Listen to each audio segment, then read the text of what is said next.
The Call of the Wild by Jack London. Chapter 1. Into the Primitive. Old Longing's nomadic leap. Chafing at custom's chain. Again from its brumal sleep. Wakens the faring strain. Buck did not read the newspapers, or he would have known that trouble was brewing, not alone for himself, but for every tidewater dog, strong of muscle and with warm, long hair from Puget Sound to San Diego. Because men, groping in the Arctic darkness, had found a yellow metal, and because steamship and transportation companies were booming the find, thousands of men were rushing into the Northland. These men wanted dogs, and the dogs they wanted were heavy dogs, with strong muscles by which to toil and furry coats to protect them from the frost. Buck lived at a big house in the sun-kissed Santa Clara Valley. Judge Miller's Place, it was called. It stood back from the road, half hidden among the trees, through which glimpses could be caught of the wide, cool veranda that ran around its four sides.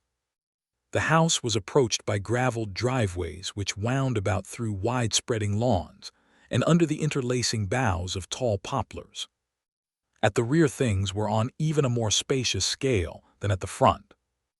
There were great stables, where a dozen grooms and boys held forth, rows of vine-clad servants' cottages, an endless and orderly array of outhouses, long grape arbors, green pastures, orchards, and berry patches. Then there was the pumping plant for the artesian well, and the big cement tank where Judge Miller's boys took their morning plunge and kept cool in the hot afternoon. And over this great domain Buck ruled. Here he was born, and here he had lived the 4 years of his life. It was true there were other dogs. There could not but be other dogs on so vast a place, but they did not count. They came and went, resided in the populous kennels, or lived obscurely in the recesses of the house after the fashion of Toots, the Japanese pug or Usable, the Mexican hairless, strange creatures that rarely put nose out of doors or set foot to ground. On the other hand, there were the fox terriers, a score of them at least, who yelped fearful promises at Toots and Usable looking out of the windows at them, and protected by a legion of housemaids armed with brooms and mops. But Buck was neither house dog nor kennel dog. The whole realm was his.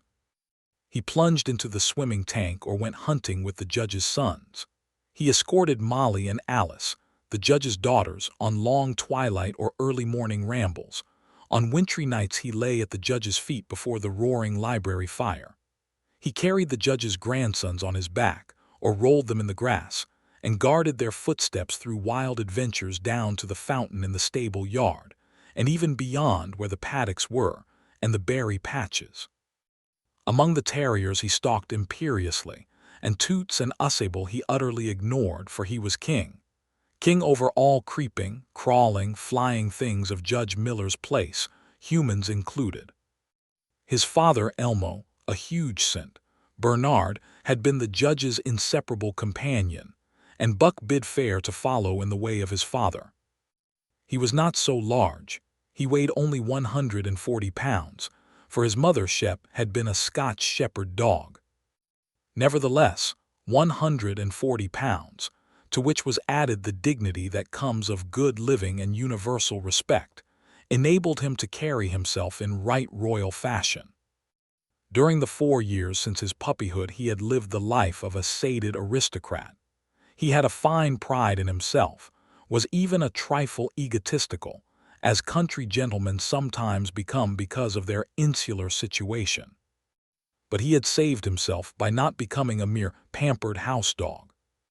Hunting and kindred outdoor delights had kept down the fat and hardened his muscles, and to him, as to the cold-tubbing races, the love of water had been a tonic and a health preserver.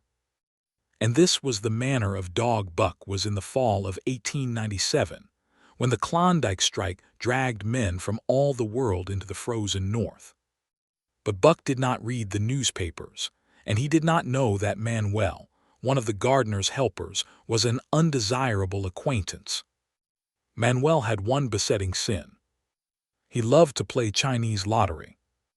Also in his gambling, he had one besetting weakness: faith in a system, and this made his damnation certain. For to play a system requires money, while the wages of a gardener's helper do not lap over the needs of a wife and numerous progeny. The judge was at a meeting of the Raisin Growers Association, and the boys were busy organizing an athletic club on the memorable night of Manuel's treachery. No one saw him and Buck go off through the orchard on what Buck imagined was merely a stroll. And with the exception of a solitary man, no one saw them arrive at the little flag station known as College Park. This man talked with Manuel, and money chinked between them. "You might wrap up the goods before you deliver 'em," the stranger said gruffly, and Manuel doubled a piece of stout rope around Buck's neck under the collar. "Twist it and you'll choke 'em plenty," said Manuel, and the stranger grunted a ready affirmative. Buck had accepted the rope with quiet dignity. To be sure, it was an unwanted performance, but he had learned to trust in men he knew and to give them credit for a wisdom that outreached his own. But when the ends of the rope were placed in the stranger's hands, he growled menacingly. He had merely intimated his displeasure, in his pride believing that to intimate was to command. But to his surprise, the rope tightened around his neck, shutting off his breath. In quick rage he sprang at the man, who met him halfway, grappled him close by the throat, and with a deft twist threw him over on his back.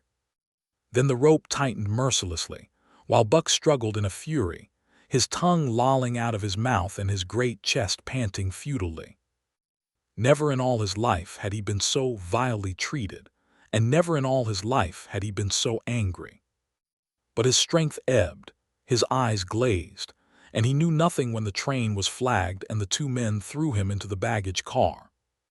The next he knew, he was dimly aware that his tongue was hurting and that he was being jolted along in some kind of a conveyance. The hoarse shriek of a locomotive whistling, a crossing told him where he was. He had traveled too often with the judge not to know the sensation of riding in a baggage car. He opened his eyes, and into them came the unbridled anger of a kidnapped king. The man sprang for his throat, but Buck was too quick for him. His jaws closed on the hand, nor did they relax till his senses were choked out of him once more. "Yep, has fits," the man said, hiding his mangled hand from the baggageman, who had been attracted by the sounds of struggle. "I'm talkin' 'em up for the boss to Frisco. A crack dog doctor there thinks that he can cure 'em." Concerning that night's ride, the man spoke most eloquently for himself, in a little shed back of a saloon on the San Francisco waterfront. "All I get is 50 for it," he grumbled, "and I wouldn't do it over for 1,000 cold cash." His hand was wrapped in a bloody handkerchief, and the right trouser leg was ripped from knee to ankle. "How much did the other mug get?" the saloon keeper demanded. 100 was the reply. "Wouldn't take a sou less, so help me." "That makes 150, the saloon keeper calculated, "and he's worth it or I'm a squarehead." The kidnapper undid the bloody wrappings and looked at his lacerated hand. "If I don't get the hydrophobia, it'll be because you was born to hang," laughed the saloon keeper. "Here, lend me a hand before you pull your freight," he added. Dazed, suffering intolerable pain from throat and tongue, with the life half throttled out of him, Buck attempted to face his tormentors. But he was thrown down and choked repeatedly, till they succeeded in filing the heavy brass collar from off his neck. Then the rope was removed, and he was flung into a cage-like crate. There he lay for the remainder of the weary night, nursing his wrath and wounded pride. He could not understand what it all meant. What did they want with him, these strange men? Why were they keeping him pent up in this narrow crate? He did not know why, but he felt oppressed by the vague sense of impending calamity. Several times during the night he sprang to his feet when the shed door rattled open, expecting to see the judge, or the boys at least. But each time it was the bulging face of the saloon keeper that peered in at him, by the sickly light of a tallow candle. And each time the joyful bark that trembled in Buck's throat was twisted into a savage growl. But the saloon keeper let him alone, and in the morning 4 men entered and picked up the crate. More tormentors, Buck decided, for they were evil-looking creatures, ragged and unkempt, and he stormed and raged at them through the bars. They only laughed and poked sticks at him, which he promptly assailed with his teeth till he realized that that was what they wanted. Whereupon he lay down sullenly and allowed the crate to be lifted into a wagon. Then he and the crate in which he was imprisoned began a passage through many hands. Clerks in the express office took charge of him. He was carted about in another wagon. A truck carried him, with an assortment of boxes and parcels, upon a ferry steamer. He was trucked off the steamer into a great railway depot, and finally he was deposited in an express car. For 2 days and nights, this express car was dragged along at the tail of shrieking locomotives. And for 2 days and nights, Buck neither ate nor drank.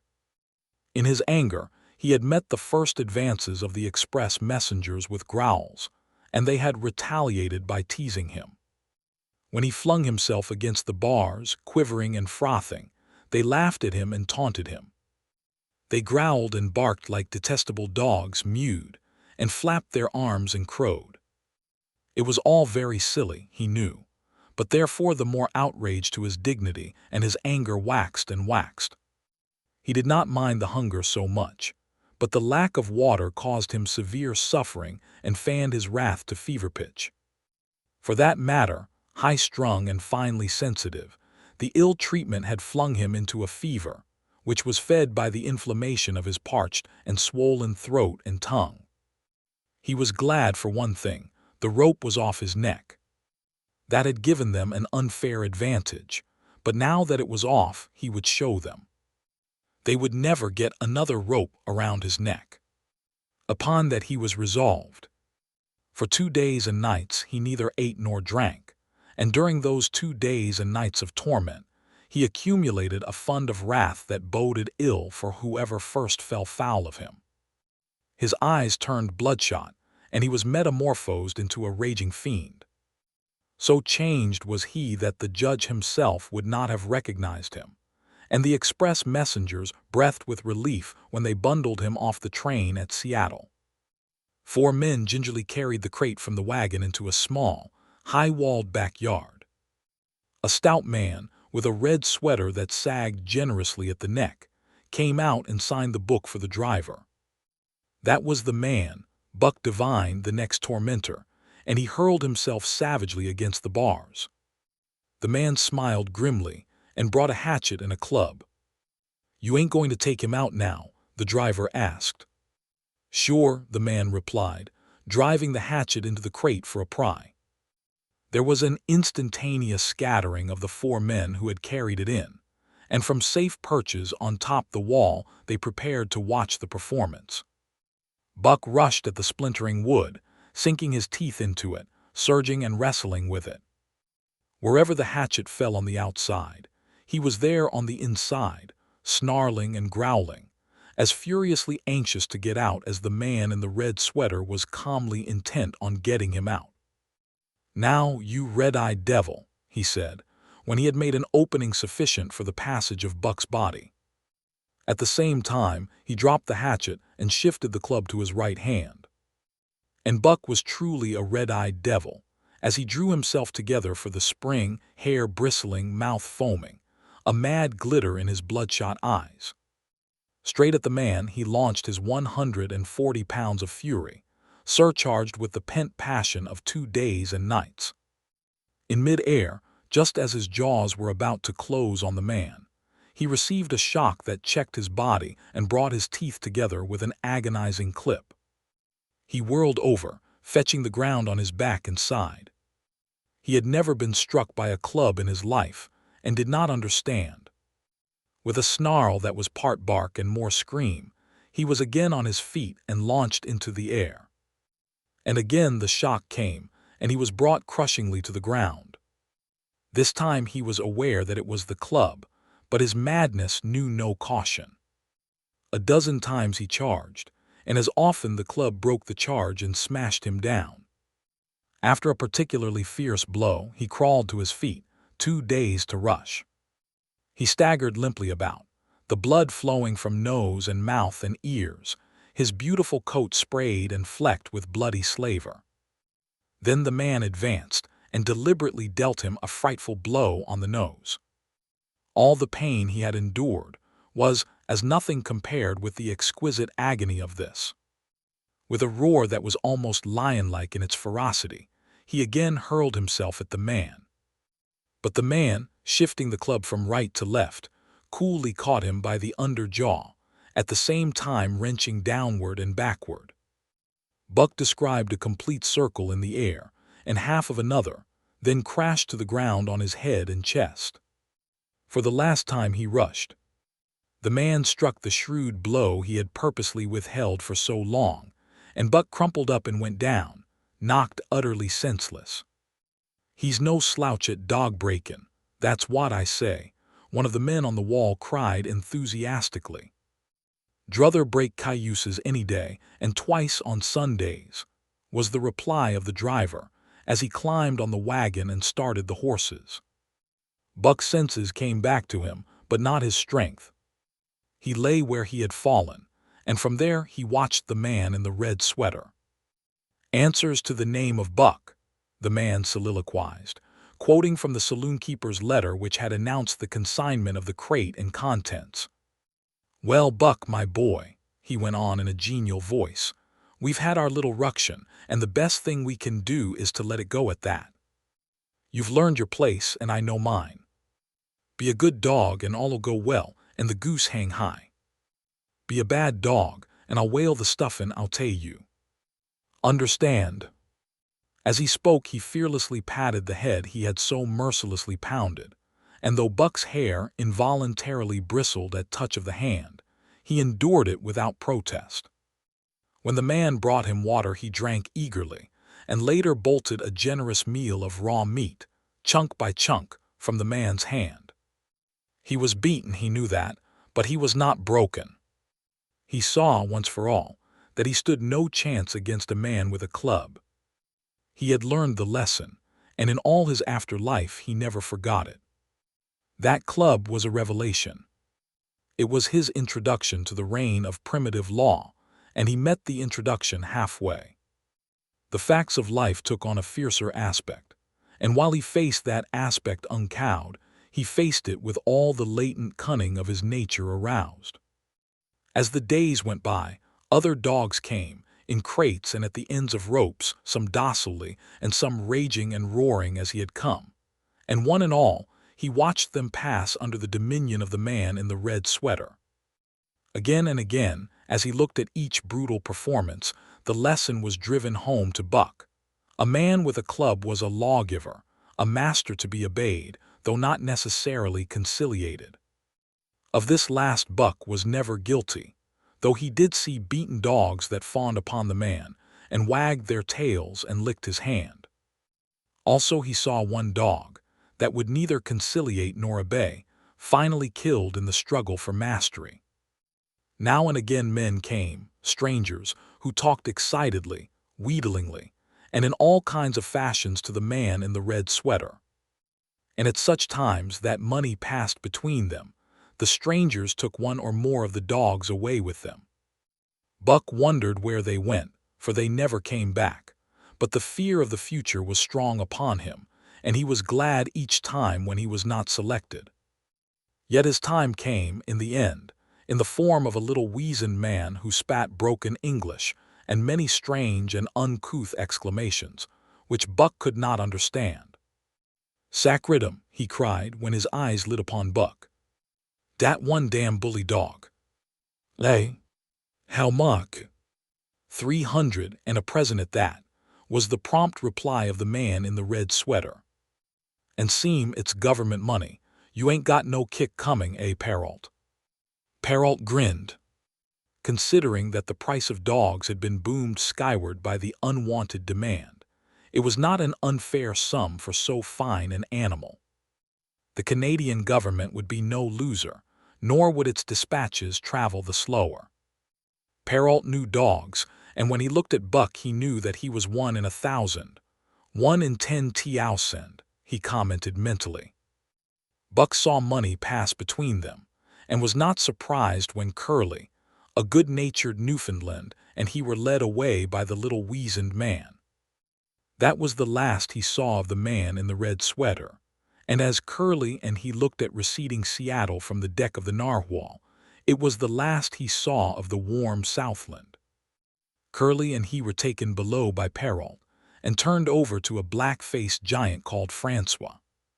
Perrault was a French-Canadian and swarthy, but Francois was a French-Canadian half-breed and twice as swarthy. They were a new kind of men to Buck, of which he was destined to see many more, and while he developed no affection for them, he none the less grew honestly to respect them. He speedily learned that Perrault and Francois were fair men, calm and impartial in administering justice, and too wise in the way of dogs to be fooled by dogs. In the 'tween decks of the narwhal, Buck and Curly joined 2 other dogs. One of them was a big, snow-white fellow from Spitzbergen who had been brought away by a whaling captain, and who had later accompanied a geological survey into the Barrens. He was friendly, in a treacherous sort of way, smiling into one's face the while he meditated some underhand trick, as, for instance, when he stole from Buck's food at the first meal. As Buck sprang to punish him, the lash of Francois's whip sang through the air, reaching the culprit first, and nothing remained to Buck but to recover the bone. That was fair of Francois, he decided, and the half-breed began his rise in Buck's estimation. The other dog made no advances, nor received any. Also, he did not attempt to steal from the newcomers. He was a gloomy, morose fellow, and he showed Curly plainly that all he desired was to be left alone, and further, that there would be trouble if he were not left alone. Dave, he was called, and he ate and slept, or yawned between times, and took interest in nothing, not even when the narwhal crossed Queen Charlotte Sound and rolled and pitched and bucked like a thing possessed. When Buck and Curly grew excited, half wild with fear, he raised his head as though annoyed, favored them with an incurious glance, yawned, and went asleep again. Day and night the ship throbbed to the tireless pulse of the propeller, and though one day was very like another, it was apparent to Buck that the weather was steadily growing colder. At last, one morning, the propeller was quiet, and the narwhal was pervaded with an atmosphere of excitement. He felt it, as did the other dogs, and knew that a change was at hand. Francois leashed them and brought them on deck. At the first step upon the cold surface, Buck's feet sank into a white mushy something very like mud. He sprang back with a snort. More of this white stuff was falling through the air. He shook himself, but more of it fell upon him. He sniffed it curiously, then licked some up on his tongue. It bit like fire, and the next instant was gone. This puzzled him. He tried it again, with the same result. The onlookers laughed uproariously, and he felt ashamed, he knew not why, for it was his first snow. Chapter 2. The Law of Club and Fang. Buck's first day on the Dia beach was like a nightmare. Every hour was filled with shock and surprise. He had been suddenly jerked from the heart of civilization and flung into the heart of things primordial. No lazy, sun-kissed life was this, with nothing to do but loaf and be bored. Here was neither peace nor rest, nor a moment's safety. All was confusion and action, and every moment life and limb were in peril. There was imperative need to be constantly alert, for these dogs and men were not town dogs and men. They were savages, all of them, who knew no law but the law of club and fang. He had never seen dogs fight as these wolfish creatures fought, and his first experience taught him an unforgettable lesson. It is true, it was a vicarious experience, else he would not have lived to profit by it. Curly was the victim. They were camped near the log store, where she, in her friendly way, made advances to a husky dog the size of a full-grown wolf, though not half so large as she. There was no warning, only a leap in like a flash, a metallic clip of teeth, a leap out equally swift, and Curly's face was ripped open from eye to jaw. It was the wolf manner of fighting, to strike and leap away, but there was more to it than this. 30 or 40 huskies ran to the spot and surrounded the combatants in an intent and silent circle. Buck did not comprehend that silent intentness, nor the eager way with which they were licking their chops. Curly rushed her antagonist, who struck again and leaped aside. He met her next rush with his chest, in a peculiar fashion that tumbled her off her feet. She never regained them. This was what the onlooking huskies had waited for. They closed in upon her, snarling and yelping, and she was buried, screaming with agony, beneath the bristling mass of bodies. So sudden was it, and so unexpected, that Buck was taken aback. He saw Spitz run out his scarlet tongue in a way he had of laughing, and he saw Francois, swinging an axe, spring into the mess of dogs. 3 men with clubs were helping him to scatter them. It did not take long. 2 minutes from the time Curly went down, the last of her assailants were clubbed off. But she lay there limp and lifeless in the bloody, trampled snow, almost literally torn to pieces, the swart half-breed standing over her and cursing horribly. The scene often came back to Buck to trouble him in his sleep. So that was the way. No fair play. Once down, that was the end of you. Well, he would see to it that he never went down. Spitz ran out his tongue and laughed again, and from that moment Buck hated him with a bitter and deathless hatred. Before he had recovered from the shock caused by the tragic passing of Curly, he received another shock. Francois fastened upon him an arrangement of straps and buckles. It was a harness, such as he had seen the grooms put on the horses at home. And as he had seen horses work, so he was set to work, hauling Francois on a sled to the forest that fringed the valley and returning with a load of firewood. Though his dignity was sorely hurt by thus being made a draft animal, he was too wise to rebel. He buckled down with a will and did his best, though it was all new and strange. Francois was stern, demanding instant obedience, and by virtue of his whip receiving instant obedience, while Dave, who was an experienced wheeler, nipped Buck's hind quarters whenever he was in error. Spitz was the leader, likewise experienced, and while he could not always get at Buck, he growled sharp reproof now and again, or cunningly threw his weight in the traces to jerk Buck into the way he should go. Buck learned easily, and under the combined tuition of his 2 mates and Francois made remarkable progress. Ere they returned to camp he knew enough to stop at Hoe, to go ahead at Mush, to swing wide on the bends, and to keep clear of the wheeler when the loaded sled shot downhill at their heels. "Tirez ver good dogs," Francois told Perrault. "Dat Buck heem pool lak hell. I tich heem quick as anything." By afternoon, Perrault, who was in a hurry to be on the trail with his dispatches, returned with 2 more dogs. Billy and Joe, he called them, 2 brothers and true huskies both. Sons of the one mother though they were as different as day and night. Billy's one fault was his excessive good nature, while Joe was the very opposite, sour and introspective, with a perpetual snarl and a malignant eye. Buck received them in comradely fashion. Dave ignored them, while Spitz proceeded to thrash first one and then the other. Billy wagged his tail appeasingly, turned to run when he saw that appeasement was of no avail, and cried, still appeasingly, when Spitz's sharp teeth scored his flank. But no matter how Spitz circled, Joe whirled around on his heels to face him, mane bristling, ears laid back, lips writhing and snarling, jaws clipping together as fast as he could snap, and eyes diabolically gleaming, the incarnation of belligerent fear.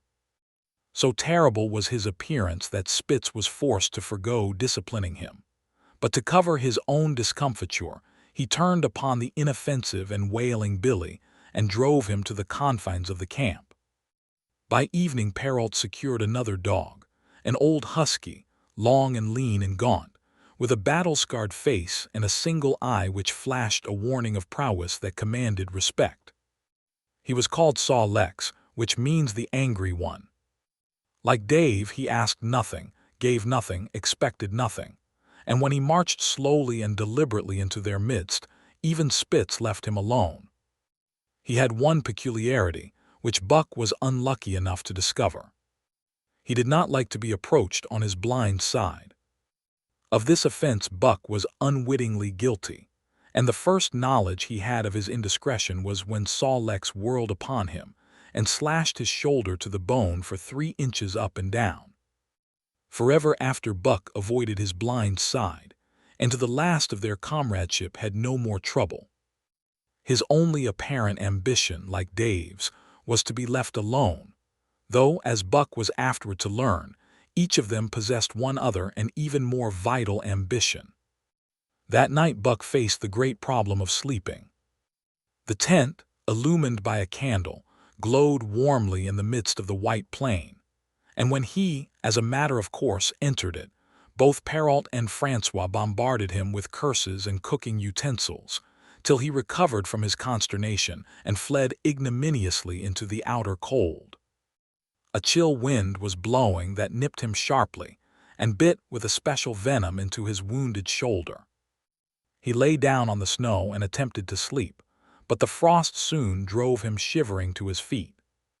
Miserable and disconsolate, he wandered about among the many tents, only to find that one place was as cold as another. Here and there savage dogs rushed upon him, but he bristled his neck hair and snarled, for he was learning fast, and they let him go his way unmolested. Finally, an idea came to him. He would return and see how his own teammates were making out. To his astonishment, they had disappeared. Again he wandered about through the great camp looking for them, and again he returned. Were they in the tent? No, that could not be, else he would not have been driven out. Then where could they possibly be? With drooping tail and shivering body, very forlorn indeed, he aimlessly circled the tent. Suddenly, the snow gave way beneath his 4 legs, and he sank down. Something wriggled under his feet. He sprang back, bristling and snarling, fearful of the unseen and unknown. But a friendly little yelp reassured him, and he went back to investigate. A whiff of warm air ascended to his nostrils, and there, curled up under the snow in a snug ball, lay Billy. He whined placatingly, squirmed and wriggled to show his good will and intentions, and even ventured, as a bribe for peace, to lick Buck's face with his warm, wet tongue. Another lesson. So that was the way they did it, eh?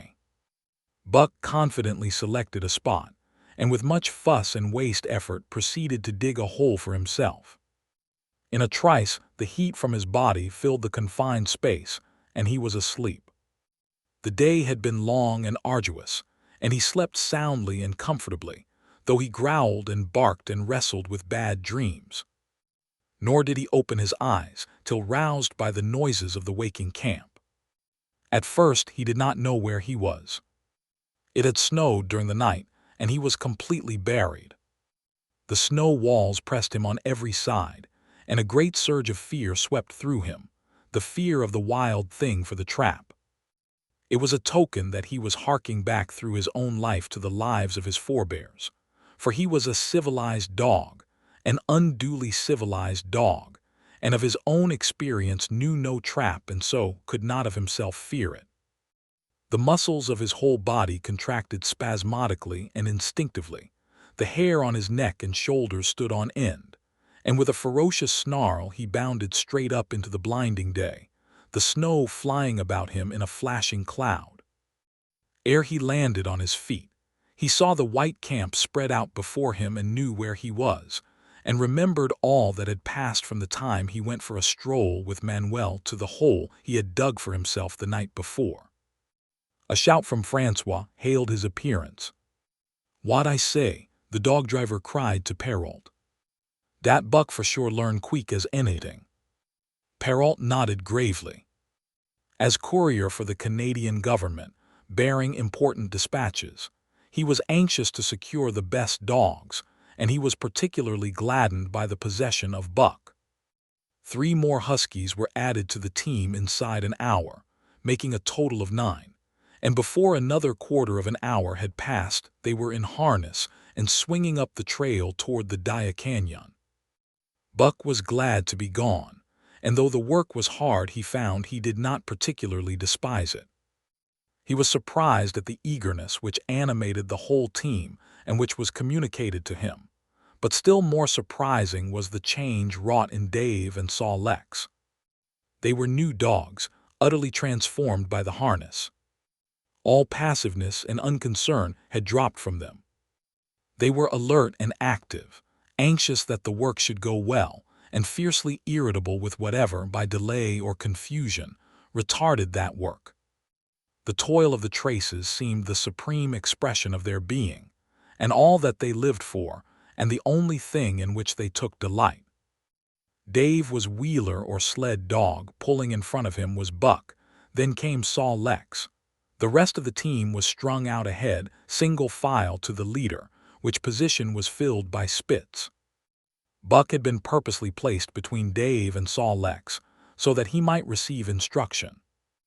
Apt scholar that he was, they were equally apt teachers, never allowing him to linger long in error, and enforcing their teaching with their sharp teeth. Dave was fair and very wise. He never nipped Buck without cause, and he never failed to nip him when he stood in need of it. As Francois's whip backed him up, Buck found it to be cheaper to mend his ways than to retaliate.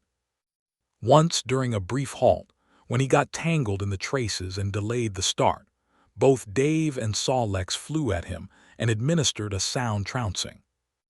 The resulting tangle was even worse, but Buck took good care to keep the traces clear thereafter, and ere the day was done, so well had he mastered his work, his mates about ceased nagging him. Francois's whip snapped less frequently, and Perrault even honored Buck by lifting up his feet and carefully examining them. It was a hard day's run, up the canyon, through sheep camp, past the scales and the timber line, across glaciers and snowdrifts hundreds of feet deep, and over the great Chilkoot Divide, which stands between the salt water and the fresh and guards forbiddingly the sad and lonely north. They made good time down the chain of lakes which fills the craters of extinct volcanoes, and late that night pulled into the huge camp at the head of Lake Bennett, where thousands of gold-seekers were building boats against the breakup of the ice in the spring. Buck made his hole in the snow and slept the sleep of the exhausted just, but all too early was rooted out in the cold darkness and harnessed with his mates to the sled.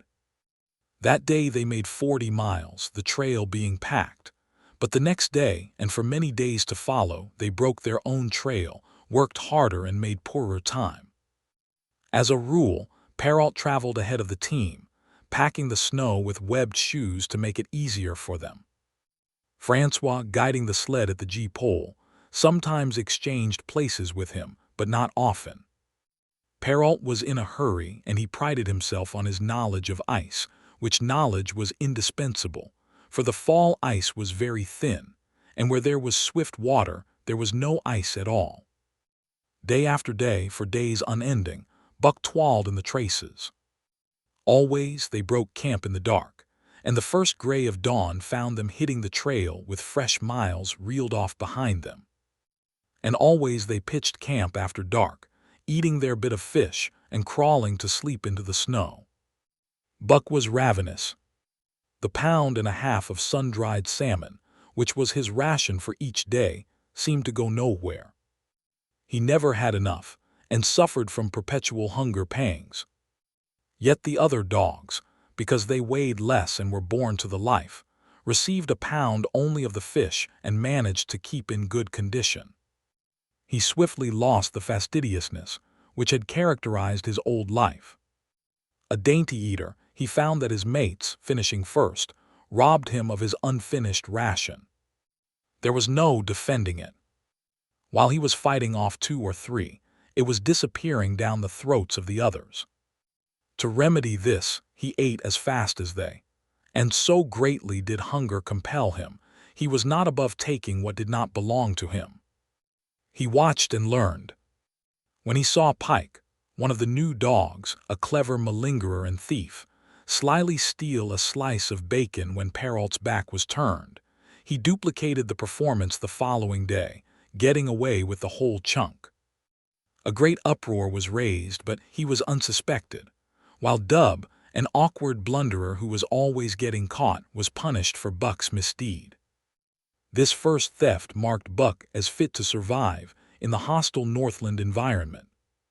It marked his adaptability, his capacity to adjust himself to changing conditions, the lack of which would have meant swift and terrible death. It marked, further, the decay or going to pieces of his moral nature, a vain thing and a handicap in the ruthless struggle for existence. It was all well enough in the Southland, under the law of love and fellowship, to respect private property and personal feelings, but in the Northland, under the law of club and Fang, whoso took such things into account was a fool, and in so far as he observed them he would fail to prosper. Not that Buck reasoned it out.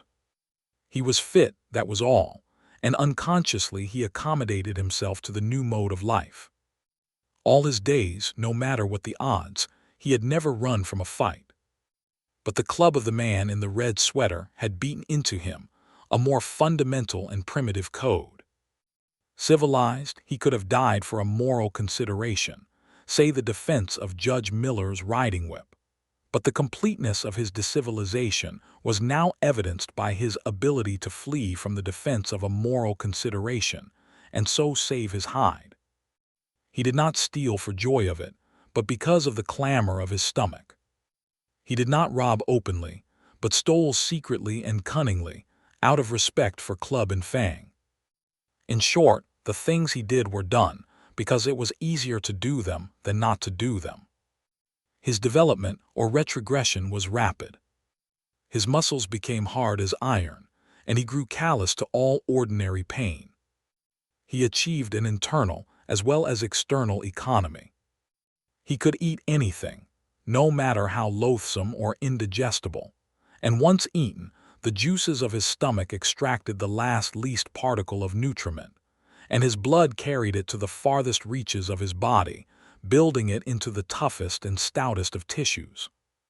Sight and scent became remarkably keen, while his hearing developed such acuteness that in his sleep he heard the faintest sound and knew whether it heralded peace or peril.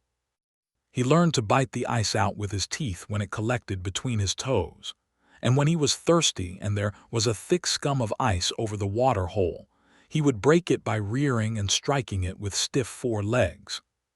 His most conspicuous trait was an ability to scent the wind and forecast it a night in advance.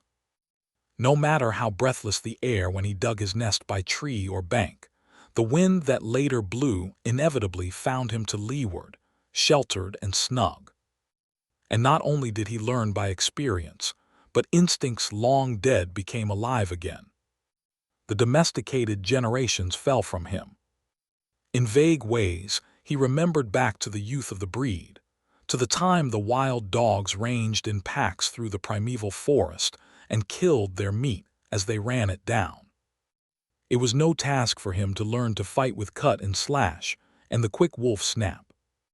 In this manner had fought forgotten ancestors.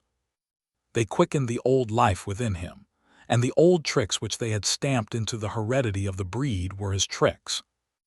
They came to him without effort or discovery, as though they had been his always. And when, on the still cold nights, he pointed his nose at a star and howled long and wolf-like, it was his ancestors, dead and dust, pointing nose at star and howling down through the centuries and through him. And his cadences were their cadences, the cadences which voiced their woe and what to them was the meaning of the stiffness, and the cold and dark. Thus, as token of what a puppet thing life is, the ancient song surged through him, and he came into his own again. And he came because men had found a yellow metal in the north, and because Manuel was a gardener's helper whose wages did not lap over the needs of his wife and divers small copies of himself. Chapter 3. The Dominant Primordial Beast. The dominant primordial beast was strong in buck, and under the fierce conditions of trail life it grew and grew. Yet it was a secret growth. His newborn cunning gave him poise and control. He was too busy adjusting himself to the new life to feel at ease, and not only did he not pick fights, but he avoided them whenever possible. A certain deliberateness characterized his attitude. He was not prone to rashness and precipitate action, and in the bitter hatred between him and Spitz he betrayed no impatience, shunned all offensive acts. On the other hand, possibly because he divined in Buck a dangerous rival, Spitz never lost an opportunity of showing his teeth. He even went out of his way to bully Buck, striving constantly to start the fight which could end only in the death of one or the other. Early in the trip, this might have taken place had it not been for an unwanted accident. At the end of this day, they made a bleak and miserable camp on the shore of Lake Labarge. Driving snow, a wind that cut like a white-hot knife, and darkness had forced them to grope for a camping place. They could hardly have fared worse. At their backs rose a perpendicular wall of rock, and Perrault and Francois were compelled to make their fire and spread their sleeping robes on the ice of the lake itself. The tent they had discarded at Dia in order to travel light. A few sticks of driftwood furnished them with a fire that thawed down through the ice and left them to eat supper in the dark. Close in under the sheltering rock Buck made his nest. So snug and warm was it that he was loath to leave it when Francois distributed the fish which he had first thawed over the fire. But when Buck finished his ration and returned, he found his nest occupied. A warning snarl told him that the trespasser was Spitz. Till now Buck had avoided trouble with his enemy, but this was too much. The beast in him roared. He sprang upon Spitz with a fury which surprised them both, and Spitz particularly, for his whole experience with Buck had gone to teach him that his rival was an unusually timid dog, who managed to hold his own only because of his great weight and size. Francois was surprised, too, when they shot out in a tangle from the disrupted nest, and he divined the cause of the trouble. "Eh, Alain," he cried to Buck. "Gif it to him, by gar. Gif it to him, the dirty thief." Spitz was equally willing. He was crying with sheer rage and eagerness as he circled back and forth for a chance to spring in. Buck was no less eager and no less cautious, as he likewise circled back and forth for the advantage. But it was then that the unexpected happened, the thing which projected their struggle for supremacy far into the future, past many a weary mile of trail and toil. An oath from Perrault, the resounding impact of a club upon a bony frame, and a shrill yelp of pain heralded the breaking forth of pandemonium. The camp was suddenly discovered to be alive with skulking furry forms, starving huskies, 4 or 5 score of them, who had scented the camp from some Indian village. They had crept in while Buck and Spitz were fighting, and when the 2 men sprang among them with stout clubs, they showed their teeth and fought back. They were crazed by the smell of the food. Perrault found one with head buried in the grub box. His club landed heavily on the gaunt ribs, and the grub box was capsized on the ground. On the instant, a score of the famished brutes were scrambling for the bread and bacon. The clubs fell upon them unheeded. They yelped and howled under the rain of blows, but struggled none the less madly till the last crumb had been devoured. In the meantime, the astonished team dogs had burst out of their nests, only to be set upon by the fierce invaders. Never had Buck seen such dogs. It seemed as though their bones would burst through their skins. They were mere skeletons, draped loosely in draggled hides, with blazing eyes and slavered fangs. But the hunger madness made them terrifying, irresistible. There was no opposing them. The team dogs were swept back against the cliff at the first onset. Buck was beset by 3 huskies, and in a trice his head and shoulders were ripped and slashed. The din was frightful. Billy was crying as usual. Dave and Saw Lex, dripping blood from a score of wounds, were fighting bravely side by side. Joe was snapping like a demon. Once his teeth closed on the foreleg of a husky, and he crunched down through the bone. Pike, the malingerer, leaped upon the crippled animal, breaking its neck with a quick flash of teeth and a jerk. Buck got a frothing adversary by the throat and was sprayed with blood when his teeth sank through the jugular. The warm taste of it in his mouth goaded him to greater fierceness. He flung himself upon another, and at the same time felt teeth sink into his own throat. It was Spitz, treacherously attacking from the side. Perrault and Francois, having cleaned out their part of the camp, hurried to save their sled dogs. The wild wave of famished beasts rolled back before them, and Buck shook himself free. But it was only for a moment. The 2 men were compelled to run back to save the grub, upon which the huskies returned to the attack on the team. Billy, terrified into bravery, sprang through the savage circle and fled away over the ice. Pike and Dub followed on his heels, with the rest of the team behind. As Buck drew himself together to spring after them, out of the tail of his eye, he saw Spitz rush upon him with the evident intention of overthrowing him. Once off his feet and under that mass of huskies, there was no hope for him. But he braced himself to the shock of Spitz's charge, then joined the flight out on the lake. Later, the 9 team dogs gathered together and sought shelter in the forest. Though unpursued, they were in a sorry plight. There was not one who was not wounded in 4 or 5 places, while some were wounded grievously. Dub was badly injured in a hind leg. Dolly, the last husky added to the team at Dia, had a badly torn throat. Joe had lost an eye, while Billy, the good-natured, with an ear chewed and rent to ribbons, cried and whimpered throughout the night. At daybreak they limped warily back to camp, to find the marauders gone and the 2 men in bad tempers. Fully half their grub supply was gone. The huskies had chewed through the sled lashing and canvas coverings. In fact, nothing, no matter how remotely eatable, had escaped them. They had eaten a pair of Perrault's moose-hide moccasins, chunks out of the leather traces, and even 2 feet of lash from the end of Francois's whip. He broke from a mournful contemplation of it to look over his wounded dogs. "Ah, my frien S," he said softly, "meb it mek you mad dog dose many bites. Meb all mad dog sacredum. What you tink, Perrault?" The courier shook his head dubiously. With 400 miles of trail still between him and Dawson, he could ill afford to have madness break out among his dogs.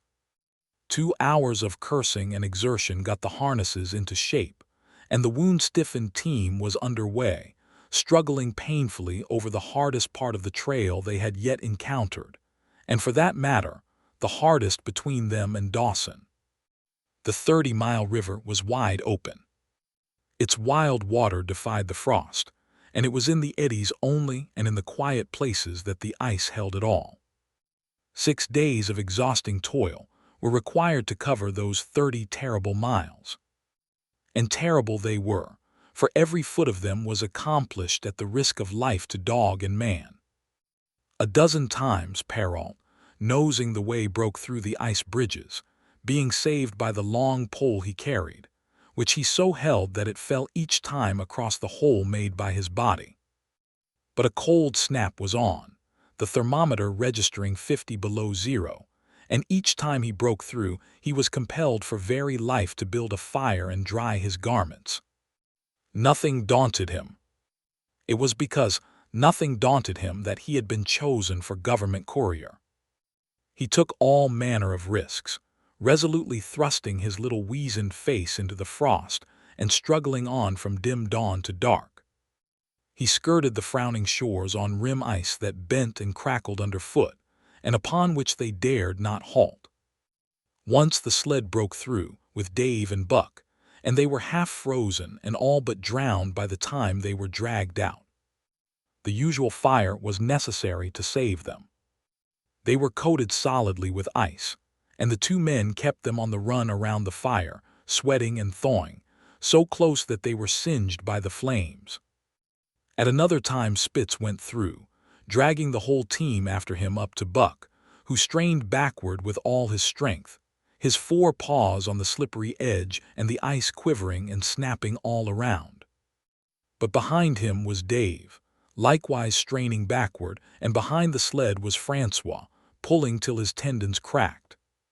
Again, the rim ice broke away before and behind, and there was no escape except up the cliff.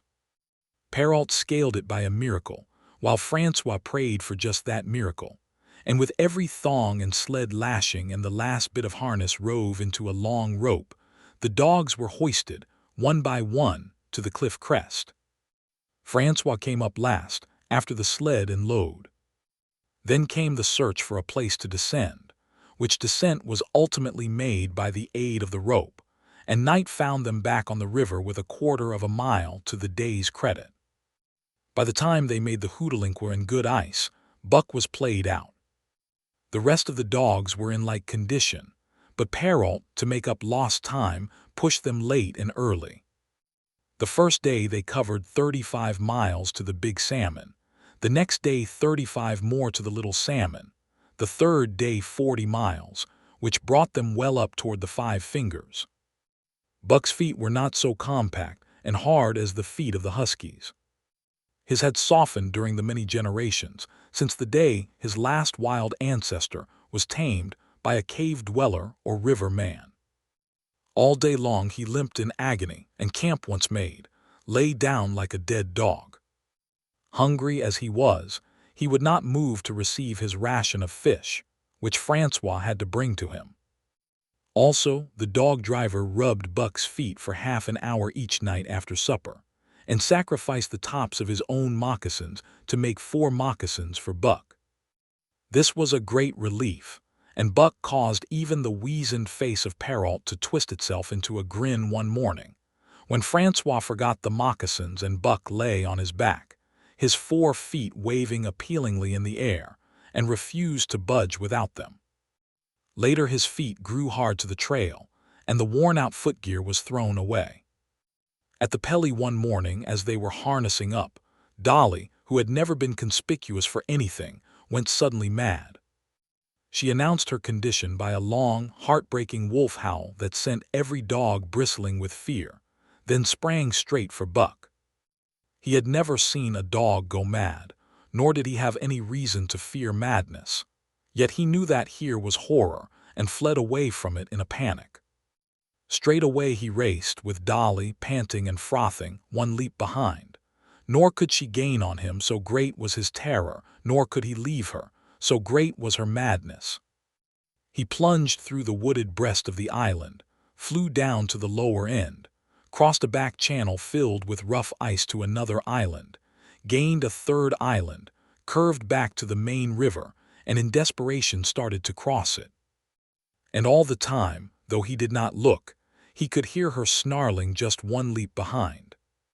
Francois called to him 1/4 of a mile away, and he doubled back, still one leap ahead, gasping painfully for air and putting all his faith in that Francois would save him. The dog driver held the axe poised in his hand, and as Buck shot past him, the axe crashed down upon Mad Dolly's head. Buck staggered over against the sled, exhausted, sobbing for breath, helpless. This was Spitz's opportunity. He sprang upon Buck, and twice his teeth sank into his unresisting foe and ripped and tore the flesh to the bone. Then Francois's lash descended, and Buck had the satisfaction of watching Spitz receive the worst whipping as yet administered to any of the teams.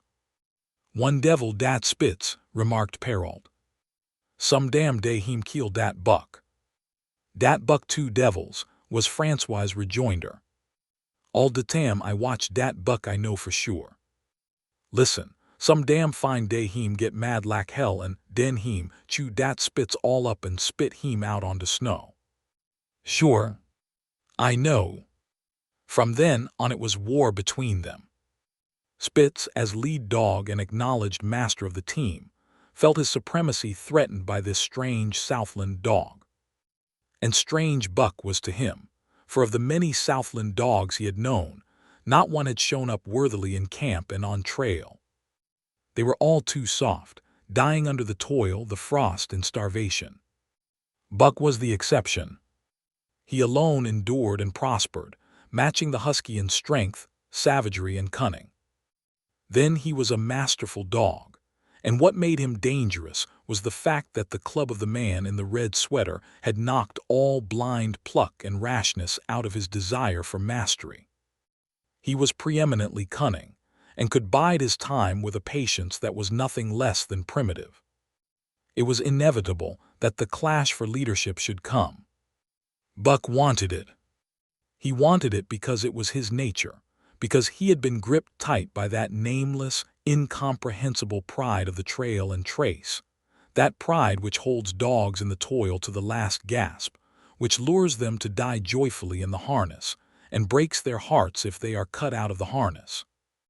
This was the pride of Dave as wheel dog, of Sol Leks as he pulled with all his strength, the pride that laid hold of them at break of camp, transforming them from sour and sullen brutes into straining, eager, ambitious creatures, the pride that spurred them on all day and dropped them at pitch of camp at night, letting them fall back into gloomy unrest and uncontent. This was the pride that bore up Spitz and made him thrash the sled dogs who blundered and shirked in the traces or hid away at harness-up time in the morning. Likewise, it was this pride that made him fear Buck as a possible lead dog. And this was Buck's pride, too. He openly threatened the other's leadership. He came between him and the shirks he should have punished. And he did it deliberately. One night there was a heavy snowfall, and in the morning Pike, the malingerer, did not appear. He was securely hidden in his nest under a foot of snow. Francois called him and sought him in vain. Spitz was wild with wrath. He raged through the camp, smelling and digging in every likely place, snarling so frightfully that Pike heard and shivered in his hiding place. But when he was at last unearthed, and Spitz flew at him to punish him, Buck flew with equal rage in between. So unexpected was it, and so shrewdly managed, that Spitz was hurled backward and off his feet. Pike, who had been trembling abjectly, took heart at this open mutiny, and sprang upon his overthrown leader. Buck, to whom fair play was a forgotten code, likewise sprang upon Spitz. But Francois, chuckling at the incident while unswerving in the administration of justice, brought his lash down upon Buck with all his might. This failed to drive Buck from his prostrate rival, and the butt of the whip was brought into play. Half stunned by the blow, Buck was knocked backward and the lash laid upon him again and again, while Spitz soundly punished the many times offending Pike. In the days that followed, as Dawson grew closer and closer, Buck still continued to interfere between Spitz and the culprits, but he did it craftily when Francois was not around. With the covert mutiny of Buck, a general insubordination sprang up and increased. Dave and Sol Leks were unaffected, but the rest of the team went from bad to worse. Things no longer went right. There was continual bickering and jangling. Trouble was always afoot, and at the bottom of it was Buck. He kept Francois busy, for the dog driver was in constant apprehension of the life-and-death struggle between the two which he knew must take place sooner or later, and on more than one night, the sounds of quarreling and strife among the other dogs turned him out of his sleeping robe, fearful that Buck and Spitz were at it. But the opportunity did not present itself, and they pulled into Dawson one dreary afternoon with the great fight still to come. Here were many men and countless dogs, and Buck found them all at work. It seemed the ordained order of things that dogs should work. All day they swung up and down the main street in long teams, and in the night their jingling bells still went by. They hauled cabin logs and firewood, freighted up to the mines, and did all manner of work that horses did in the Santa Clara Valley. Here and there Buck met Southland dogs, but in the main they were the wild wolf husky breed. Every night regularly at 9, at 12, at 3, they lifted a nocturnal song, a weird and eerie chant in which it was Buck's delight to join. With the aurora borealis flaming coldly overhead, or the stars leaping in the frost dance, and the land numb and frozen under its pall of snow, this song of the huskies might have been the defiance of life, only it was pitched in minor key, with long-drawn wailings and half-sobs, and was more the pleading of life, the articulate travail of existence. It was an old song, old as the breed itself, one of the first songs of the younger world in a day when songs were sad. It was invested with the woe of unnumbered generations, this plaint by which Buck was so strangely stirred. When he moaned and sobbed, it was with the pain of living that was of old the pain of his wild fathers, and the fear and mystery of the cold and dark that was to them fear and mystery. And that he should be stirred by it marked the completeness with which he harked back through the ages of fire and roof to the raw beginnings of life in the howling ages. 7 days from the time they pulled into Dawson, they dropped down the steep bank by the barracks to the Yukon Trail and pulled for Dia and salt water. Perrault was carrying dispatches, if anything more urgent than those he had brought in. Also, the travel pride had gripped him, and he purposed to make the record trip of the year. Several things favored him in this.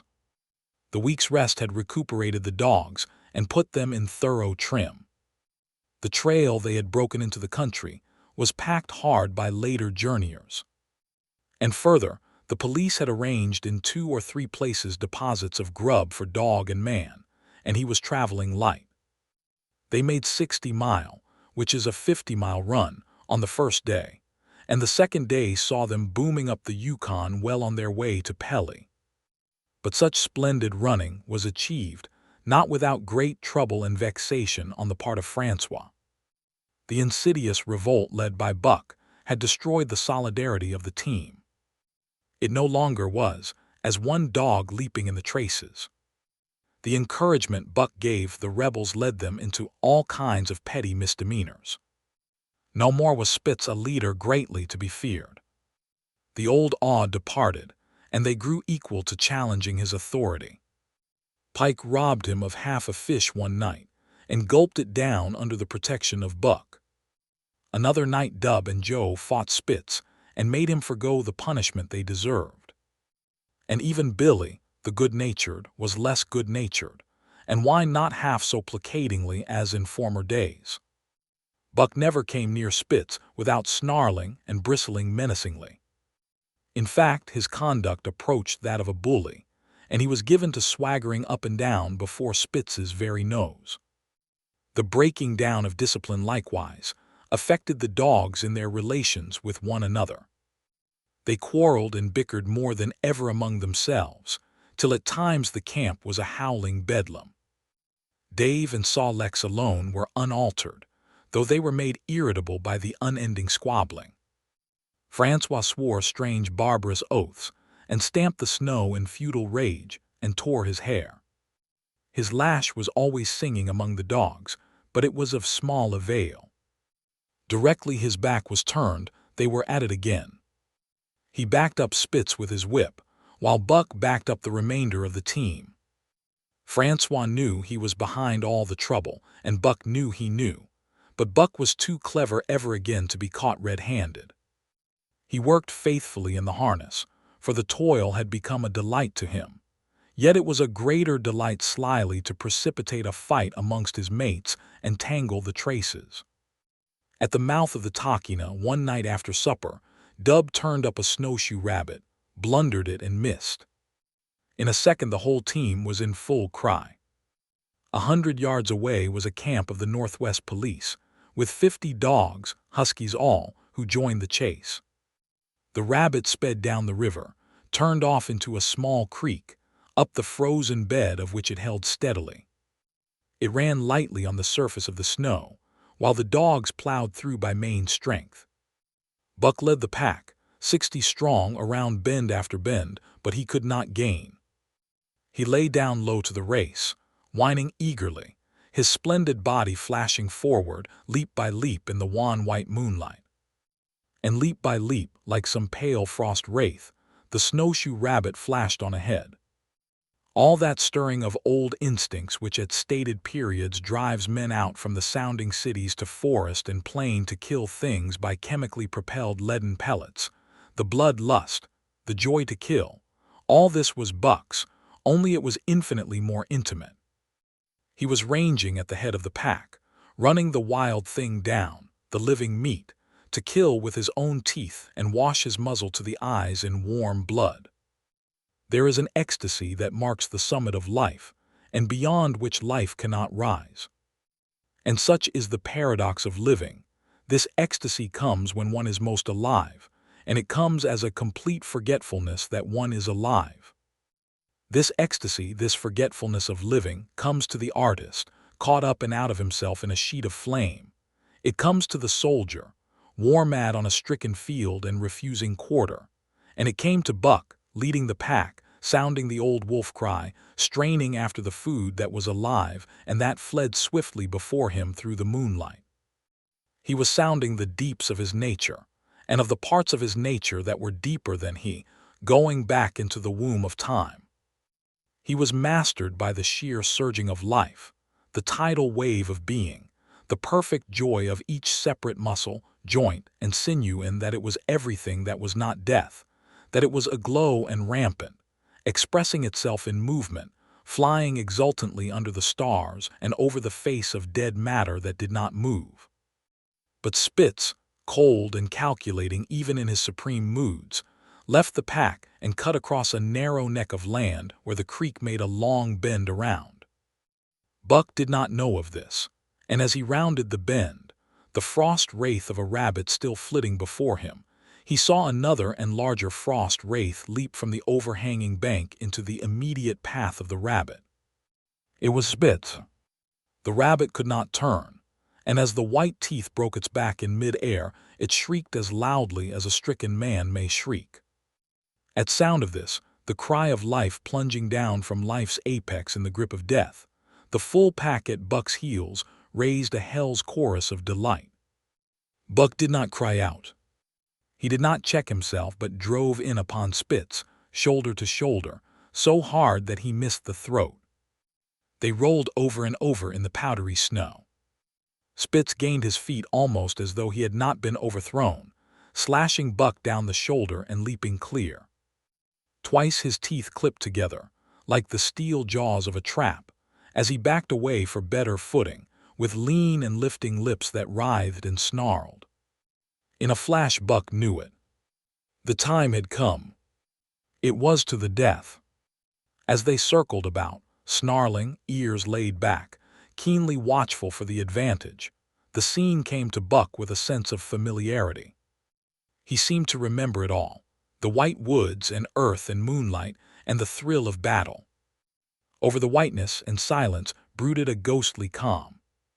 There was not the faintest whisper of air, nothing moved, not a leaf quivered, the visible breaths of the dogs rising slowly and lingering in the frosty air. They had made short work of the snowshoe rabbit, these dogs that were ill-tamed wolves, and they were now drawn up in an expectant circle. They too were silent, their eyes only gleaming and their breaths drifting slowly upward. To Buck it was nothing new or strange, this scene of old time. It was as though it had always been, the wonted way of things. Spitz was a practiced fighter. From Spitzbergen through the Arctic, and across Canada and the Barrens, he had held his own with all manner of dogs and achieved to mastery over them. Bitter rage was his, but never blind rage. In passion to rend and destroy, he never forgot that his enemy was in like passion to rend and destroy. He never rushed till he was prepared to receive a rush, never attacked till he had first defended that attack. In vain Buck strove to sink his teeth in the neck of the big white dog. Wherever his fangs struck for the softer flesh, they were countered by the fangs of Spitz. Fang clashed fang, and lips were cut and bleeding, but Buck could not penetrate his enemy's guard. Then he warmed up and enveloped Spitz in a whirlwind of rushes. Time and time again he tried for the snow-white throat, where life bubbled near to the surface, and each time and every time Spitz slashed him and got away. Then Buck took to rushing, as though for the throat, when, suddenly drawing back his head and curving in from the side, he would drive his shoulder at the shoulder of Spitz as a ram by which to overthrow him. But instead, Buck's shoulder was slashed down each time as Spitz leaped lightly away. Spitz was untouched, while Buck was streaming with blood and panting hard. The fight was growing desperate. And all the while, the silent and wolfish circle waited to finish off whichever dog went down. As Buck grew winded, Spitz took to rushing, and he kept him staggering for footing. Once Buck went over and the whole circle of 60 dogs started up, but he recovered himself, almost in mid-air, and the circle sank down again and waited. But Buck possessed a quality that made for greatness: imagination. He fought by instinct, but he could fight by head as well. He rushed, as though attempting the old shoulder trick, but at the last instant swept low to the snow and in. His teeth closed on Spitz's left foreleg. There was a crunch of breaking bone, and the white dog faced him on 3 legs. Thrice he tried to knock him over, then repeated the trick and broke the right foreleg. Despite the pain and helplessness, Spitz struggled madly to keep up. He saw the silent circle, with gleaming eyes, lolling tongues, and silvery breaths drifting upward, closing in upon him as he had seen similar circles close in upon beaten antagonists in the past. Only this time he was the one who was beaten. There was no hope for him. Buck was inexorable. Mercy was a thing reserved for gentler climes. He maneuvered for the final rush. The circle had tightened till he could feel the breaths of the huskies on his flanks. He could see them, beyond Spitz and to either side, half crouching for the spring, their eyes fixed upon him. A pause seemed to fall. Every animal was motionless, as though turned to stone. Only Spitz quivered and bristled as he staggered back and forth, snarling with horrible menace, as though to frighten off impending death. Then Buck sprang in and out, but while he was in, shoulder had at last squarely met shoulder. The dark circle became a dot on the moon-flooded snow as Spitz disappeared from view. Buck stood and looked on, the successful champion, the dominant primordial beast who had made his kill and found it good. Chapter 4. Who has won to Mastership? What I say? I speak true and I say dat Buck 2 devils. This was Francois's speech next morning, when he discovered Spitz missing and Buck covered with wounds. He drew him to the fire, and by its light pointed them out. "Dat Spitz fight like hell," said Perrault, as he surveyed the gaping rips and cuts. "And dat Buck fight like 2 hells," was Francois's answer. "And now we make good time. No more Spitz, no more trouble, sure." While Perrault packed the camp outfit and loaded the sled, the dog driver proceeded to harness the dogs. Buck trotted up to the place Spitz would have occupied as leader, but Francois, not noticing him, brought Sol Lex to the coveted position. In his judgment, Sol Lex was the best lead dog left. Buck sprang upon Sol Lex in a fury, driving him back and standing in his place. Francois cried, slapping his thighs gleefully. "Look at dat Buck. Heem kill dat Spitz, heem tiink to take the job." "Go way, Chook," he cried, but Buck refused to budge. He took Buck by the scruff of the neck, and though the dog growled threateningly, dragged him to one side and replaced Sol Lex. The old dog did not like it, and showed plainly that he was afraid of Buck. Francois was obdurate, but when he turned his back, Buck again displaced Sol Lex, who was not at all unwilling to go. Francois was angry. "Now by gar I feex you," he cried, coming back with a heavy club in his hand. Buck remembered the man in the red sweater and retreated slowly, nor did he attempt to charge in when Sol Lex was once more brought forward. But he circled just beyond the range of the club, snarling with bitterness and rage. And while he circled, he watched the club so as to dodge it if thrown by Francois, for he was become wise in the way of clubs. The driver went about his work, and he called to Buck when he was ready to put him in his old place in front of Dave. Buck retreated 2 or 3 steps. Francois followed him up, whereupon he again retreated. After some time of this, Francois threw down the club, thinking that Buck feared a thrashing. But Buck was in open revolt. He wanted not to escape a clubbing but to have the leadership. It was his by right. He had earned it, and he would not be content with less. Perrault took a hand. Between them, they ran him about for the better part of an hour. They threw clubs at him. He dodged. They cursed him, and his fathers and mothers before him, and all his seed to come after him down to the remotest generation, and every hair on his body and drop of blood in his veins. And he answered curse with snarl and kept out of their reach. He did not try to run away, but retreated around and around the camp, advertising plainly that when his desire was met, he would come in and be good. Francois sat down and scratched his head. Perrault looked at his watch and swore. Time was flying, and they should have been on the trail an hour gone. Francois scratched his head again. He shook it and grinned sheepishly at the courier, who shrugged his shoulders in sign that they were beaten. Then Francois went up to where Sol-leks stood and called to Buck. Buck laughed as dogs laugh, yet kept his distance. Francois unfastened Sol-leks's traces and put him back in his old place. The team stood harnessed to the sled in an unbroken line, ready for the trail. There was no place for Buck save at the front. Once more Francois called, and once more Buck laughed and kept away. "Tiro down to club," Perrault commanded. Francois complied, whereupon Buck trotted in, laughing triumphantly, and swung around into position at the head of the team. His traces were fastened, the sled broken out, and with both men running they dashed out onto the river trail. Highly as the dog driver had forevalued Buck, with his 2 devils he found, while the day was yet young, that he had undervalued. At a bound Buck took up the duties of leadership, and where judgment was required and quick thinking and quick acting, he showed himself the superior even of Spitz, of whom Francois had never seen an equal. But it was in giving the law and making his mates live up to it that Buck excelled. Dave and Sol-leks did not mind the change in leadership. It was none of their business. Their business was to toil, and toil mightily in the traces. So long as that were not interfered with, they did not care what happened. Billy the good-natured could lead for all they cared, so long as he kept order.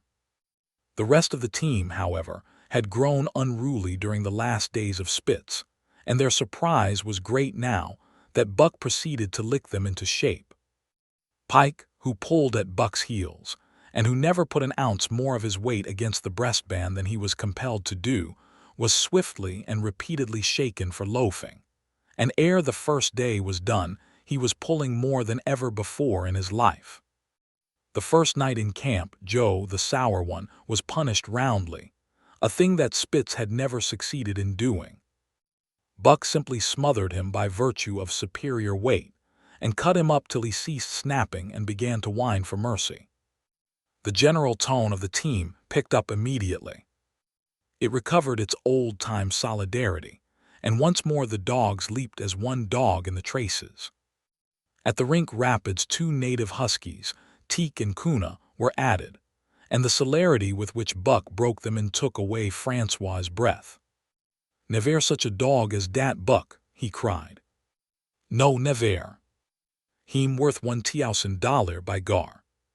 "Lay, what you say, Perrault?" And Perrault nodded. He was ahead of the record then, and gaining day by day. The trail was in excellent condition, well packed and hard, and there was no new fallen snow with which to contend. It was not too cold. The temperature dropped to 50 below zero and remained there the whole trip. The men rode and ran by turn, and the dogs were kept on the jump, with but infrequent stoppages. The 30-mile river was comparatively coated with ice, and they covered in one day going out what had taken them 10 days coming in. In one run, they made a 60-mile dash from the foot of Lake LaBarge to the White Horse Rapids. Across Marsh, Tagish, and Bennett, 70 miles of lakes, they flew so fast that the man whose turn it was to run towed behind the sled at the end of a rope. And on the last night of the second week, they topped White Pass and dropped down the sea slope with the lights of Skagway and of the shipping at their feet. It was a record run. Each day for 14 days, they had averaged 40 miles. For 3 days, Perrault and Francois threw chests up and down the main street of Skagway and were deluged with invitations to drink, while the team was the constant center of a worshipful crowd of dog-busters and mushers. Then 3 or 4 Western bad men aspired to clean out the town, were riddled like pepper boxes for their pains, and public interest turned to other idols. Next came official orders. Francois called Buck to him, threw his arms around him, wept over him. And that was the last of Francois and Perrault. Like other men, they passed out of Buck's life for good. A Scotch half-breed took charge of him and his mates, and in company with a dozen other dog teams, he started back over the weary trail to Dawson.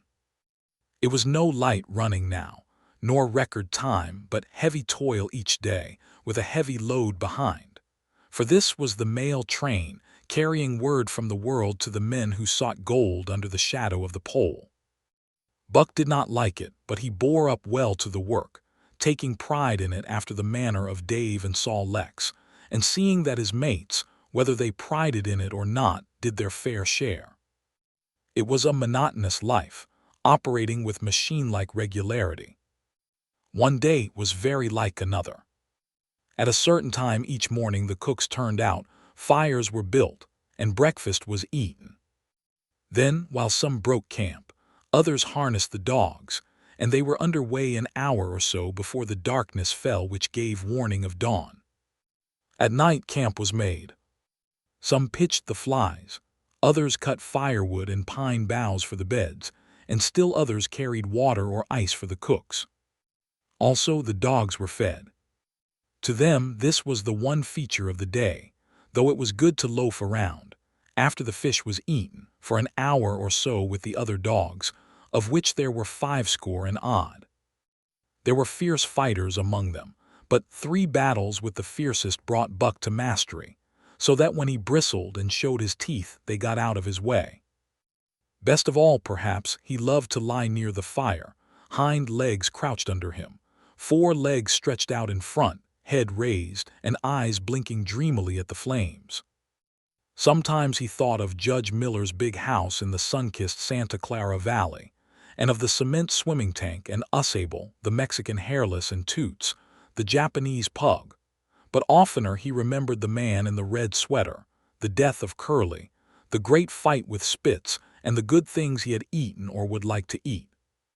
He was not homesick. The Sunland was very dim and distant, and such memories had no power over him.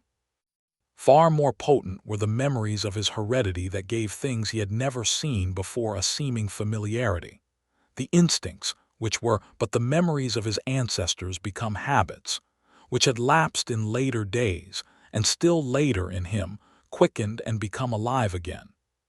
Sometimes as he crouched there, blinking dreamily at the flames, it seemed that the flames were of another fire, and that as he crouched by this other fire, he saw another and different man from the half-breed cook before him. This other man was shorter of leg and longer of arm, with muscles that were stringy and knotty rather than rounded and swelling. The hair of this man was long and matted, and his head slanted back under it from the eyes. He uttered strange sounds, and seemed very much afraid of the darkness, into which he peered continually, clutching in his hand, which hung midway between knee and foot, a stick with a heavy stone made fast to the end. He was all but naked, a ragged and fire-scorched skin hanging part way down his back, but on his body there was much hair. In some places, across the chest and shoulders and down the outside of the arms and thighs, it was matted into almost a thick fur. He did not stand erect, but with trunk inclined forward from the hips, on legs that bent at the knees. About his body there was a peculiar springiness, or resiliency, almost cat-like, and a quick alertness as of one who lived in perpetual fear of things seen and unseen. At other times, this hairy man squatted by the fire with head between his legs and slept.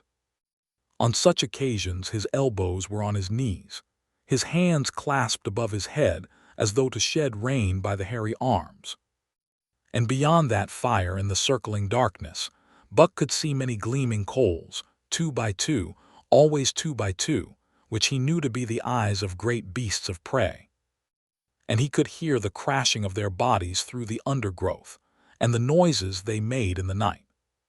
And dreaming there by the Yukon bank, with lazy eyes blinking at the fire, these sounds and sights of another world would make the hair to rise along his back and stand on end across his shoulders and up his neck, till he whimpered low and suppressedly or growled softly, and the half-breed cook shouted at him, "Hey, you Buck, wake up!" Whereupon the other world would vanish and the real world come into his eyes, and he would get up and yawn and stretch as though he had been asleep. It was a hard trip, with the mail behind them, and the heavy work wore them down. They were short of weight and in poor condition when they made Dawson, and should have had a 10 days or a week's rest at least. But in 2 days' time they dropped down the Yukon bank from the barracks, loaded with letters for the outside. The dogs were tired, the drivers grumbling, and to make matters worse, it snowed every day. This meant a soft trail, greater friction on the runners, and heavier pulling for the dogs. Yet the drivers were fair through it all, and did their best for the animals. Each night the dogs were attended to first. They ate before the drivers ate, and no man sought his sleeping robe till he had seen to the feet of the dogs he drove. Still their strength went down. Since the beginning of the winter they had traveled 1,800 miles, dragging sleds the whole weary distance, and 1,800 miles will tell upon life of the toughest. Buck stood it, keeping his mates up to their work and maintaining discipline, though he, too, was very tired. Billy cried and whimpered regularly in his sleep each night. Joe was sourer than ever, and Sol Lex was unapproachable, blind side or other side. But it was Dave who suffered most of all. Something had gone wrong with him. He became more morose and irritable, and when camp was pitched at once made his nest, where his driver fed him. Once out of the harness and down, he did not get on his feet again till harness-up time in the morning. Sometimes in the traces, when jerked by a sudden stoppage of the sled or by straining to start it, he would cry out with pain. The driver examined him, but could find nothing. All the drivers became interested in his case. They talked it over at meal-time, and over their last pipes before going to bed, and one night they held a consultation. He was brought from his nest to the fire, and was pressed and prodded till he cried out many times. Something was wrong inside, but they could locate no broken bones, could not make it out. By the time Casker Bar was reached, he was so weak that he was falling repeatedly in the traces.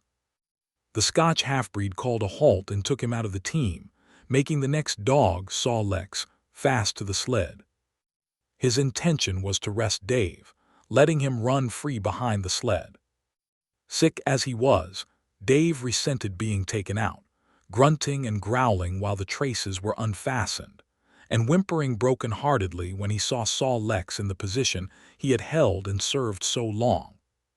For the pride of trace and trail was his, and sick unto death, he could not bear that another dog should do his work. When the sled started, he floundered in the soft snow alongside the beaten trail, attacking Sol Lex with his teeth, rushing against him, and trying to thrust him off into the soft snow on the other side, striving to leap inside his traces and get between him and the sled, and all the while whining and yelping and crying with grief and pain. The half-breed tried to drive him away with the whip, but he paid no heed to the stinging lash, and the man had not the heart to strike harder. Dave refused to run quietly on the trail behind the sled, where the going was easy, but continued to flounder alongside in the soft snow, where the going was most difficult, till exhausted. Then he fell and lay where he fell, howling lugubriously as the long train of sleds churned by. With the last remnant of his strength, he managed to stagger along behind till the train made another stop, when he floundered past the sleds to his own, where he stood alongside Saw Lex. His driver lingered a moment to get a light for his pipe from the man behind. Then he returned and started his dogs. They swung out on the trail with remarkable lack of exertion, turned their heads uneasily, and stopped in surprise. The driver was surprised too. The sled had not moved. He called his comrades to witness the sight. Dave had bitten through both of Saw Lex's traces and was standing directly in front of the sled in his proper place. He pleaded with his eyes to remain there. The driver was perplexed. His comrades talked of how a dog could break its heart through being denied the work that killed it, and recalled instances they had known, where dogs, too old for the toil or injured, had died because they were cut out of the traces. Also, they held it a mercy, since Dave was to die anyway, that he should die in the traces, heart-easy and content. So he was harnessed in again, and proudly he pulled as of old, though more than once he cried out involuntarily from the bite of his inward hurt. Several times he fell down and was dragged in the traces, and once the sled ran upon him, so that he limped thereafter in one of his hind legs. But he held out till camp was reached, when his driver made a place for him by the fire. Morning found him too weak to travel. At harness-up time, he tried to crawl to his driver. By convulsive efforts he got on his feet, staggered and fell. Then he wormed his way forward slowly toward where the harnesses were being put on his mates. He would advance his 4 legs and drag up his body with a sort of hitching movement, when he would advance his 4 legs and hitch ahead again for a few more inches. His strength left him, and the last his mates saw of him he lay gasping in the snow and yearning toward them. But they could hear him mournfully howling, till they passed out of sight behind a belt of river timber. Here the train was halted. The Scotch half-breed slowly retraced his steps to the camp they had left. The men ceased talking. A revolver shot rang out. The man came back hurriedly. The whip snapped, the bells tinkled merrily, the sleds churned along the trail, but Buck knew, and every dog knew, what had taken place behind the belt of river trees.